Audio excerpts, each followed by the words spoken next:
할렐루야. 반갑습니다. 특별히 오늘 비가 좀 와서 여러분 오늘도 좀 불편했을 텐데 다 함께 예배를 사모하고 이 자리에 또 나오신 여러분을 진정으로 환영합니다. 영국에서 한 젊은이가 저명인사 20명에게 장난으로 이런 정보를 보냈다고 합니다. 당신의 모든 비밀이 탄로났으니 즉시 피하십시오. 나중에 조사해보니까 그 정보를 받은 20명이 하나같이 다 자취를 감추었다는 거예요. 당신의 모든 비밀이 탄로났으니 즉시 피하십시오. 이런 정보를 받은 이러한 사람들이 다 자취를 감추었다는 것이죠. 여러분, 이것은 무엇을 말해주는 것입니까? 모든 사람은 다 죄인이라는 것이에요. 겉으로 존경받는 그러한 저명 인사를 할지라도 그 내면을 들여다보면 어떻습니까? 다 부끄러운 죄인이라는 것이죠. 우리는 지난 시간 로마서 1장 18절에서 32절 말씀을 우리가 살펴보았어요. 이방 이 세계의 죄악들을 살펴보았습니다. 하나님을 알만한 것이 내 마음 속에 있음에도 불구하고, 그죠? 이런 양심이라든지 이런 것들을 통해서 우리의 이 속을 보아도 하나님의 살아계심이 분명히 보이고, 또 이 자연 만물을 이렇게 보아서도 한치의 오차도 없이 완벽하게 질서정연하게 움직이는 이 자연 만물을 그냥 우연이라고 이렇게 이야기할 수는 없다는 것이죠. 그래서 우리 속을 보아도 종교성이 있고, 또 우리의 밖을 보아도 이 우주 만물, 끝없이 펼쳐지는 이 우주 만물이 질서정연하게 움직이는 이 자연 만물을 볼 때에 분명히 하나님의 살아계심을 알 수 있음에도 불구하고 하나님을 믿지 않는 이러한 이방인들은 하나님을 의도적으로 부인하고 우상을 섬긴다는 거예요. 그래서 하나님은 의도적으로 하나님을 부인하는 그들에게 그냥 내버려 두셔야 돼요. 내버려. 이것이 하나님의 형벌이죠. 그때 사람들은 짐승처럼 그렇게 순리를 영리로 쓰면서 온갖 죄악을 범하는 것이죠. 또한 이 성욕의 가장 끝이 이런 이 동성이 아닙니까? 바로 이러한 자들에게 하나님의 심판, 영원한 지옥 심판이 임한다라고 하나님이 말씀을 하셨어요. 자, 오늘은 이러한 이 죄인들을 보면서 저런 죄인들은 지옥의 형벌을 받아도 마땅하다 이렇게 판단하는 사람들에 대해서 너희도 그런 자들과 하등 다를 바가 없다고 이야기를 하고 있다는 거죠. 소위 양심대로 산다고 하는 이러한 도덕주의자들 말이에요. 그리고 이러한 종교인들을 대상으로 너희도 그들과 다를 바가 없다는 것, 그들과 다를 바가 하나도 없다는 것이죠. 여러분, 1절 말씀을 한번 보십시오. 1절 말씀을 한번 같이 읽어봅시다. 그러므로 남을 판단하는 사람아, 누구를 막론하고 내가 핑계하지 못할 것은 남을 판단하는 것으로 네가 너를 정죄하니 판단하는 내가 같은 일을 행함이니라. 자, 오늘 제목의 말씀이 남을 판단하는 사람아잖아요. 제목이. 자, 이렇게 남을 판단하는 사람이 있어요. 그런 도덕적으로 남들보다 더 우월한 자신을 바라보면서 남을 판단하는 것입니다. 자신들은 저들보다 저러한 죄악을 저지르는 저 이방인보다 낫다고 생각한다는 것이죠. 그래서 이들의 특징이 무엇이냐면 자기 허물에 대해서는 너무 관대해요. 그런데 남의 허물에 대해서는 아주 예민하고 아주 크게 보는 그런 경향이 있다는 것이죠. 그래서 이러한 동일한 범죄를 저질러도 우스갯소리로 그런 이야기가 있지 않습니까? 남이 하면 그거 뭐예요? 불륜이고 내가 하면 로맨스다. 이렇게 이야기를 한다는 것이죠. 자신에 대해서는 너무 관대해요. 그러나 남에게 대해서는 아주 까다롭게 그렇게 잣대를 가지고 이런 살아가는 사람들. 이러한 사람들이 바로 남을 판단하는 사람들이라고 할 수 있어요. 이러한 사람들의 특징은요, 지나치게 자기를 의인화합니다. 어느새 자신이 하나님의 자리에 앉아 있어요. 하나님의 자리에 앉아 있으니까 자기 자신이 다 판단하는 거예요. 나는 이 정도로 의인이다. 그래서 하나님의 말씀을 선포해도 하나님의 말씀의 귀에 들려오지 않는 거예요. 왜 그렇죠? 자기의 생각이 곧 하나님의 생각이라고 생각하는 거예요. 자기의 말이 언제나 하나님의 말과 일치한다고 이렇게 생각을 하는 것이죠. 자기의 조그마한 형통이 하나님의 은혜인 줄 모르고 자기의 선으로 인한 복으로 이렇게 착각하며 살아가요. 그래서 남의 고난을 보면서 함부로 판단하는 것입니다. 기도하지 않아서 저렇게 고난이 임하는 거야. 기도하지 않아서 목사가 이렇게 다치는 거야. 이렇게 그냥 판단하는 것이죠. 그러나 여러분, 우리는 남의 고난 앞에 겸손해져야 해요. 정말 하나님께서 베풀어 주신 은혜 아니면 우리가 여기까지 올 수 없었잖아요.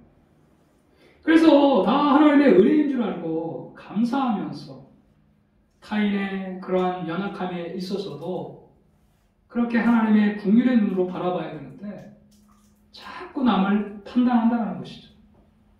그런데 사도 바울은 말합니다. 누구를 막론하고 내가 핑계하지 못할 것은 남을 판단하는 것을 내가 너를 정죄하면 판단하는 내가 같은 일을 행한다는 거예요. 같은 일을. 제 자신을 봐도 제가 뉴스를 이렇게 자주 보지 않습니까? 뉴스를 보면 어떨 때는 정말 열받을 때가 있어요. 저렇게 흉악한 이런 놈을 왜 살려두는가? 그냥 당장 사형에 처해가지고 그냥 목숨을 빨리 끊어버려야지. 막 이럴 때가 있어요. 그러면서 나도 모르게 그런 사람을 향해서 기도하기보다는 정죄하기가 더 빠르다는 것을 제 스스로가 판단할 때가 많이 있습니다. 그런데 사실 정작 내 자신을 이렇게 돌아보면 사실 나도 그 사람처럼 동일한 죄를 실제적으로 짓지는 않았지만 하루에도 얼마나 그러한 더럽고 추악한 마음을 가지고 살아가는 내 자신을 보게 된다는 것이죠. 만약 하나님께서 내 죄를 오랜 시간을 다 발각시킨다고 한다면 아마 저는 여러분 앞에 얼굴을 들고 서지 못할 것 같아요. 그 정도로 부끄러움이 이 더럽고 추악한 많은 죄를 짓고 살아가는 것이죠. 여러분 우리가 한번 생각해 봐야 돼요. 왜 사람들은 자신의 죄를 보지 못하고 왜 자꾸 남을 이렇게 정죄하고 판단하는가? 왜 자신이 의인인 것처럼 남을 정죄하게 되는가? 오늘 이 하나님의 말씀을 통해서 우리가 분명히 볼 수가 있어요. 여러분 그 사람들은 분명히 하나님의 심판 기준을 모르기 때문에 하나님께서 어떻게 그들을 심판하는지 하나님의 심판의 기준을 알면 감히 누구를 판단하고 정죄할 수가 없게 돼요. 그런데 이 하나님의 심판의 기준을 모르니까 마치 자기가 의인이냐 의의 기준이 있냐 그렇게 의의 기준이 있는 것처럼 서가지고 남을 정죄하고 판단하고 그렇게 한다는 것이죠. 여러분 하나님의 심판의 기준이 여러분 무엇이에요? 첫 번째로 하나님의 심판의 기준은 진리대로예요. 진리대로. 2절 말씀을 한번 보시면요. 이런 일을 행하는 자에게 하나님의 심판이 진리대로 되는 줄 우리가 아노라 이렇게 말하고 있잖아요. PPT 한번 다시 한번 보시면요. 예, 진리대로 되는 줄 우리가 안다. 바울은 지금 단지 유대인이라는 이런 사실만으로 하나님의 진노로부터 보호를 받을 것이라고 그런 기대를 그릇된 기대를 가지고 있는 이러한 유대인들에게 하나님의 심판은 내가 유대인이라고 해서 하나님의 선민이라고 해서 하나님의 택함받은 자라고 해서 아브라함의 족속이라고 해서 할례를 받았다고 해서 율법을 받았다고 해서 하나님의 심판이 임하지 않는 게 아니라고 지금 이야기하고 있다는 거예요. 하나님의 심판은 진리대로 이루어진다는 거예요. 진리대로, 진리대로. 여러분, 이 진리대로는 말은 공평하게 네가 유대인이건 이방인이건 상관없이 하나님의 말씀은 하나님은 공명정대하게 진리대로 심판한다는 거예요. 진리대로. 이것을 우리는 기억하셔야 됩니다. 혹시 우리에게도 이런 유대인과 같은 특권 의식을 가지고 있을지 모르겠어요. 나는 모태신앙으로 태어났으니까.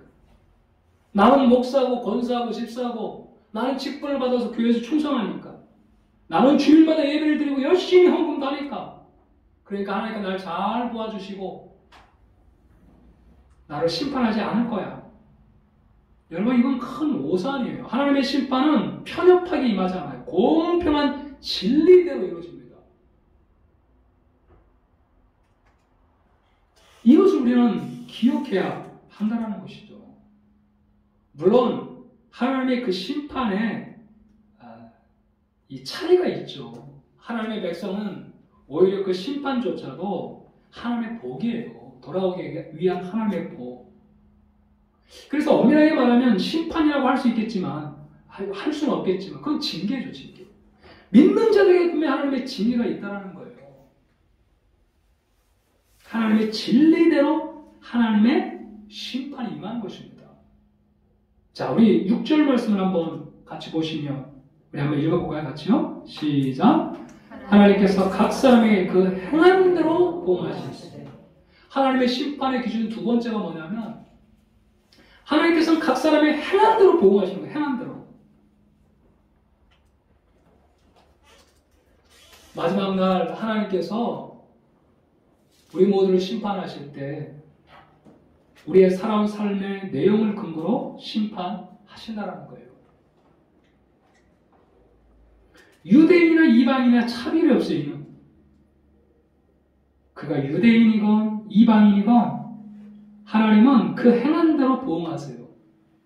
그가 살아온 삶의 내용을 근거로 하나님은 마지막 날에 심판하신다는 거예요. 자, 그래서 오늘 말씀을 보면 참고 선을 행하여 영광과 존귀와 썩지 아니함을 구하는 자에게는 영생으로 하시고 오직 방을 지어 진리를 따르지 아니하고 불의를 따르는 자에게는 진노와 분노로 하신다.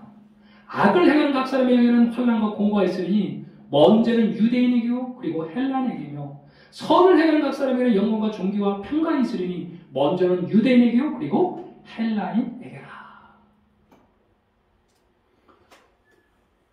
이 유대인이건 헬라인이건 상관이 없어요. 그가 살아온 삶의 내용을 근거로 하나님은 그 행한 대로 심판하신다는 거예요. 여러분, 죄를 짓는 사람은요 분명한 사실은 평안이 없어요. 평안이. 그죠? 여러분, 이 북한의 김정은이 최고의 뭐라고 할까요? 자기가 뭐 원하면 뭐든지 다 할 수 있잖아요. 그죠? 그런데 여러분, 김정은이가 얼마나 두렵고 떠는지. 미국에서 뭐 어떤 헬기가 하나 뜨기 시작하면요 그의 정체를 숨기기 위해서 모든 보안 시스템을 가동한다고 그래요. 그리고 이 절대 권력자들은 항상 자기를 암살할 사람이 있을지 모르기 때문에 늘 불안한 거예요.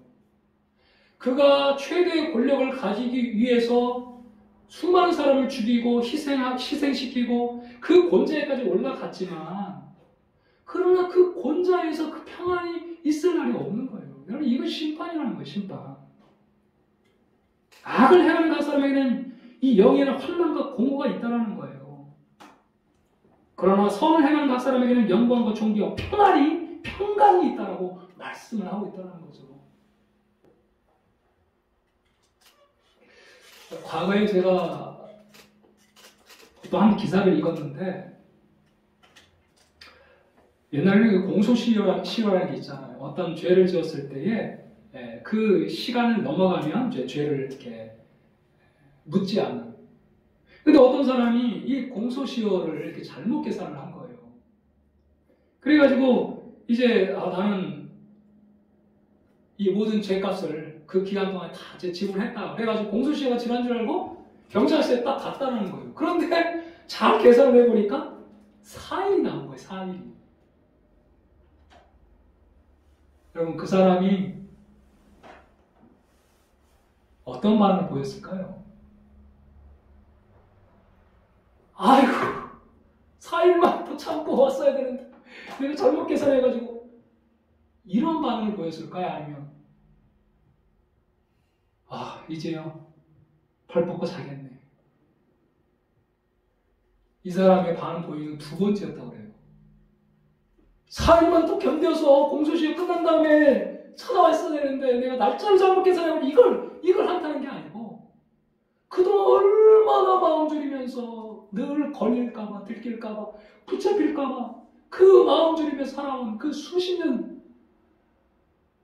그런데 4일 남겨두고 차라리 이 경찰서에 딱 가서 걸리고 나니까 마음이 그렇게 편하다는 거예요. 이제야 발 뻗고 자겠다는 거죠. 여러분, 죄인에게는 평강이 없어요. 그 자체가 여러분 심판입니다. 그 행한대로 하나님 보응하시는 거예요. 우리가 세 번째로 보면 우리 16절 말씀을 한번 보시면 하나님의 심판의 기준이 진리대로 행한 대로, 그 다음에 뭐라고 말하냐면 곧 나의 복음에 이른 바와 같이 하나님이 예수 그리스도로 말미암아 사람들의 은밀한 것을 심판하신 그날이다, 이렇게 말하고 있어요. 사람들의 은밀한 것을 심판.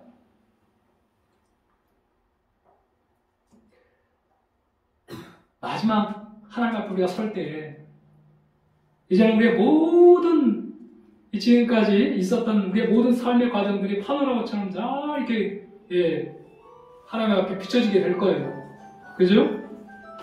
우리가 살아온 그런 삶의 내용을 근거로 이러한 이 마음의 필름이 계속해서 돌아가게 될 것입니다. 마치 우리의 모든 것들이 백주의 대낮처럼 다 드러나게 될 거예요. 내 생각이 다 드러나게 될 것이고, 내가 어떤 일을 했을 때 내 동기가 다 드러나게 될 것이고, 내가 가장하고 했던 그 모든 내 밑바닥이 그대로 다 그 은밀한 일들이 다 드러나게 될 것이에요. 내가 어떤 일을 했을 때에 내가 그 일을 할 때에 어떤 동기를 가지고 했는지까지 하나님 그 모든 은밀한 일까지도 다 그 마지막 날에 드러나게 될 것이라고 말씀을 한다는 거예요. 사랑하는 여러분, 하나님의 이 판단의 기준을 한번 잘 생각해 보십시오. 진리대로 어떤 우리의 혈통이나 그것이 아니라 진리대로 되어지는 하나님의 심판. 그뿐만 아니라 우리가 행한 대로 우리가 살아온 삶의 내용을 근거로 하나님이 심판하실 뿐만 아니라 한 단계 더 나아가서 그 은밀한 일까지도, 우리가 심지어 하는 그 모든 동기까지도 하나님이 다 이제 살피셔서 최종적으로 판결을 하실 때, 하나님 판단을 하실 때, 여러분, 하나님 앞에 설 수 있는 영혼이 어디 있겠냔 말이에요.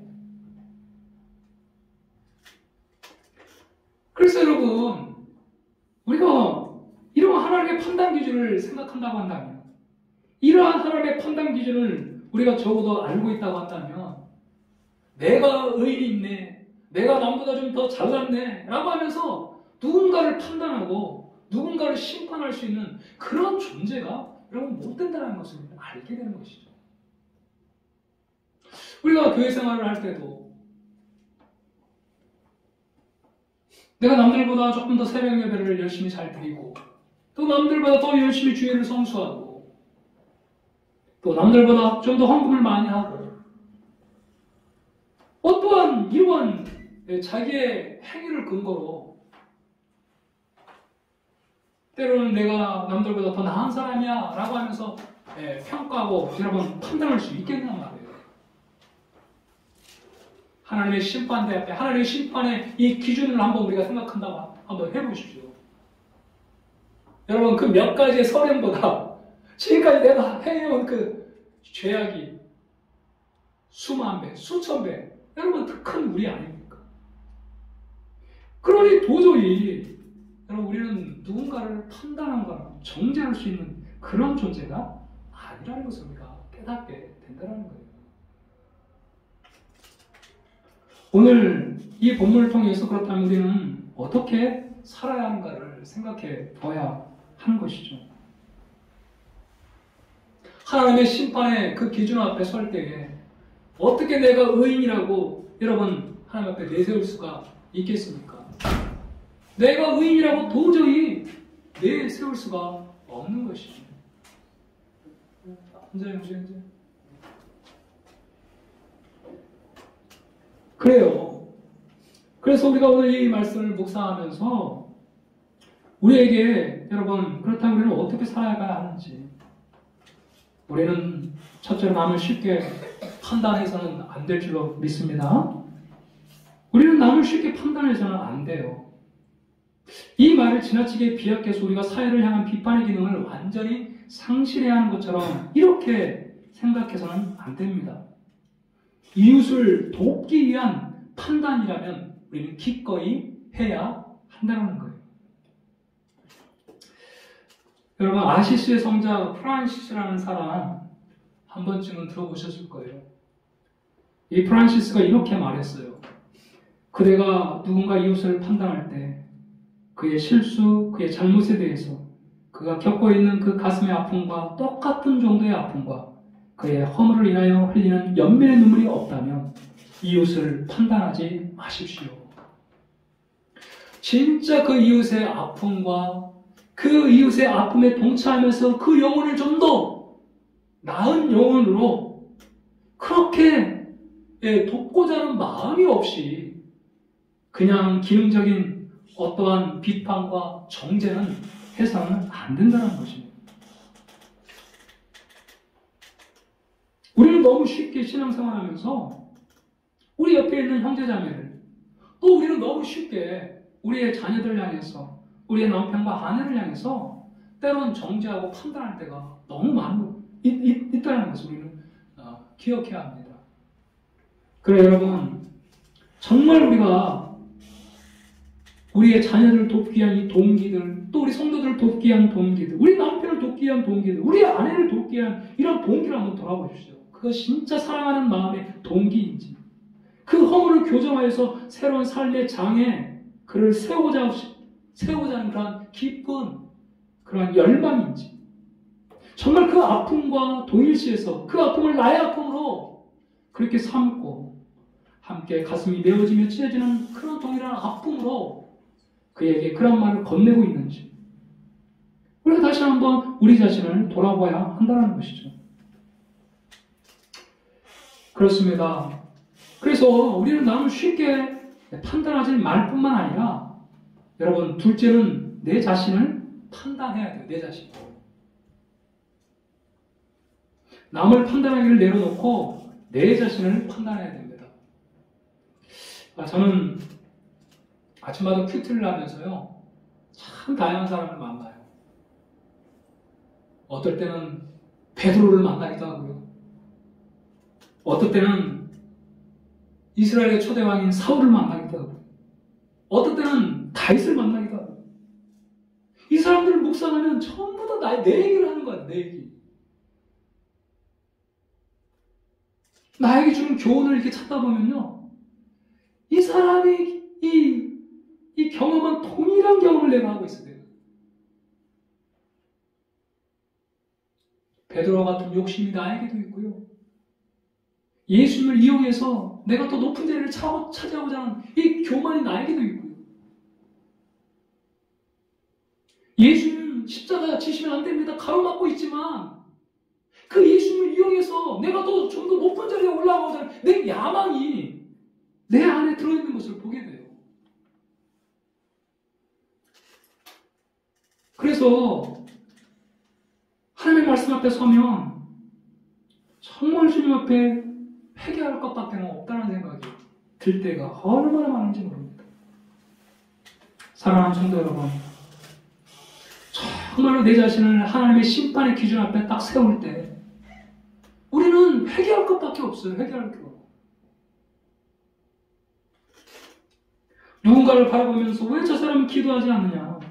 누군가를 바라보면서 왜 저 사람은 저렇게 세상에 향락을 즐기며 살아가느냐? 이게 아니라 내가 리더임에도 불구하고 저들보다 더 기도하지 못하는 내 자신을 바라보고 누군가 향락을 즐기면서 살아가는 우리 성도들의 모습을 보면서 나도 저렇게 돈을 사랑하고 나도 저렇게 세상 향락이 좋아서 살아가는 내 자신을 바라보면서 그렇게 회개하며 울며 하나님 앞에 서게 된다는 것이죠. 여러분, 남을 판단하지 않을 뿐만 아니라 우리 자신을 하나님의 판단 기준에 입각해서 우리 자신을 날마다 판단해야 돼요. 그리할 때 여러분, 그 성도가 살아있는 성도가 될 줄로 믿습니다. 그런데 여러분, 지금 유대인들이 짓고 있는 죄가 무엇이에요? 우리 4절과 5절을 우리 읽고 마치겠는데요. 4절과 5절을 한번 보세요. 우리 같이 한번 읽을까요? 혹 내가 하나님의 인자하심이 너를 인도하여 회개하게 하심을 알지 못하여 그의 인자하심과 용납하심과 길이 참으심이 풍성함을 멸시하느냐. 다만 내 고집과 회개하지 아니하는 마음을 따라 진노의 날 곧 하나님의 의로우신 심판이 나타나는 그날에 이 말 진노를 내게 쌓는도다. 하나님께서 때론 우리에게 정말 이러한 이 축복을 부어주실 때가 있어요. 그죠? 그런데 우리는 착각해요. 내가 열심히 착한 일을 하고 좋은 일을 많이 하니까 하나님께서 나에게 이런 선을 베풀어 주시는 거예요. 물론 그럴 수도 있어요. 그러나 여러분, 그 반대 이면도 우리가 생각해 보아야 해요. 내가 열심히 해서 그 동기가 바르지 않는 상태에서 많은 물질의 축복을 부어주고 다른 동기가 아닌 상태에서 내가 복을 받는다고 한다면 여러분, 그것은 진노를 쌓고 있는 거예요. 그럼 왜 하나님이 당장 진노하지 않는 거예요? 왜? 바로 하나님의 그 인자하심, 그 용서하심, 이 길이 참으심, 용납하심. 그래서 우리가 회개할 때까지 하나님께서 길이 참고 기다려 주시는 것이지, 하나님께서 얼마든지 바로 심판을 할 수 있지만 하나님은 그런 상황에서 돌아와 하나님 앞에 회개해 다시 하나님의 사랑으로 거듭나기를 원하셔서 하나님은 기다리고 있는 거예요. 그런데 이것을 깨닫지 못하고 여전히 회개치 아니하고 여전히 고집과 회개치 아니하는 마음으로 따라 우리가 살아간다고 한다면 하나님의 의로우신 심판이 나타나는 그날에 임할 진노를 쌓고 있는 것이다. 이렇게 하나님이 지금 말씀하고 있다는 거예요. 사랑하는 성도 여러분, 오늘 하나님께서 우리에게 말씀하시는 것이 무엇입니까? 진정 하나님 앞에서 큰 자는요, 우리가 많은 큰 일을 이루어서 하나님이 우리가 큰 자라고 여기지 않아요. 하나님은 비록 우리가 작은 일을 이뤘다 할지라도 정말 죄 가운데 넘어졌을 때 다시 한번 하나님 앞에 회개하며 돌아오며 용서를 구하는 그 용기와 믿음을 하나님은 큰 자라고 보시는 거예요. 여러분, 다윗이 이스라엘의 용장이 될 수 있고 위대한 성군이라고 이야기하는 것은요, 그가 골리앗을 무너뜨리고 그가 블레셋을 정복하고 그가 가는 곳마다 승리해서가 아니라, 물론 그것도 있지요. 그러나 더 중요한 것은 그가 범죄했을 때 나단의 선지자의 책망을 듣고 바세바를 범하는 것이 그게 옳은 일이냐, 하나님의 책망을 듣고 그 책망 앞에 꼬꾸러져 회개한 것, 이것이 여러분 다윗을 가장 큰 성군으로 여기는 그러한 범주인 줄로 믿습니다. 하나님이 쓰실 수 없는 사람은 바로 고집센 사람이에요. 황소 고집이 있는 사람들은 쉽게 믿음이 성장하지 않아요. 이스라엘 백성들이 바로 목이 고든 백성 아니었습니까? 그렇기 때문에 그들은 가나안 땅에 들어가지 못하고 다 광야에서 죽고 말았어요. 여러분, 누가 성자예요? 정말 자기 자신을 판단하면서 하나님 앞에서 자기 자신을 판단하면서 회개할 줄 아는 자, 돌이킬 줄 아는 자, 말씀 앞에 무릎 꿇지 않은 자, 여러분, 그가 바로 성자이고 위대한 하나님의 종인 줄로 믿습니다. 성자는 죄짓지 않는 자가 아니라 죄를 회개하는 자라는 것을 우리가 명심했으면 좋겠어요. 날마다 내 자신을 판단함으로 말미암아 내가 사울이었구나, 내가 가룟 유다였구나, 내가 예수님을 판자였구나, 내가 하나님을 믿는다고 하면서도 믿지 않는 그런 사람과 다를 바 없는 그러한 이중 인격자였구나, 이렇게 아파하면서 회개하는 자, 그러한 자를 하나님이 높이 들어 사용해 주실 줄로 믿습니다. 여러분, 아직도 남을 판단하려는 그런 마음이 있어요? 우리의 마음을 다시 한번 돌아보십시오. 나도 그들과 동일한 죄를 짓고 있는 그런 존재라는 것을 여러분 잊지 마십시오. 그래서 남을 향하는 화살을 나에게 돌려 내 안에 정말 그들과 같이 행하는 죄악을 바라보며 울출하는 저 여러분이 되기를 간절히 축복합니다. 아멘. 우리 함께